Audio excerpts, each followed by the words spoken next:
محمدی هستم، بنیانگذار رستوران بانوان افغان. ما فعلا یک رستوران ایجاد کردیم، تقریبا 5 سال شد و پلی رستوران خود خواستیم یک بازار زنانه داشته باشیم. بخش بانوان که بخش تولیدی، بخش زیورات، صنایع دستی و کارگاه خیاطی، فعلا اینجا ما تانستیم 5 میز بر خانم ها واگذار بکنیم و اونا بتانند در بخش تولیدات خود فروشات داشته باشیم. خیلی علاقه داشتم که پولی از یک رستوران به نام بانوان افغان است، ما یک بازار هم به نام بانوان افغان داشته باشیم و انشالله که به آرزوی خود رسیدم و برنامه‌ای که داشتم خیلی به موفقیت آغاز کردیم.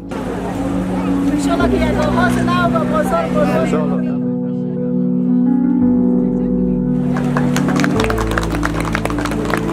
اشتراک کننده ما خوب بود، خریدارای ما خوب بود، از هر نگاه تشویق شدیم. خیلی خوشحال هستم.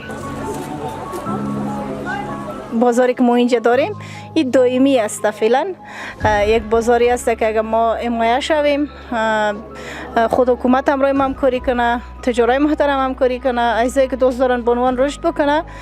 ما اینجا جای داریم که باید بر ما غرفه جور شود. ما فعلا میز توزیع کردیم، غرفه جور شود، دکانا مربوط بانوان است برشان داده شود و توزیع شود. خیلی خوش میشم. تا فعلا هم کدام اسپانسر ما نداریم که حداقل یک کس حاضر میشد همین میز چوکی که ما از بیرون بر خانما کرایه گرفتیم، حداقل امیر با ما همکاری میکرد که ما 300 که از خانما گرفتیم برای کرای مکان می بود و ما فعلا مکان رستوران بانوان به خانما فری در اختیارشان ماندیم.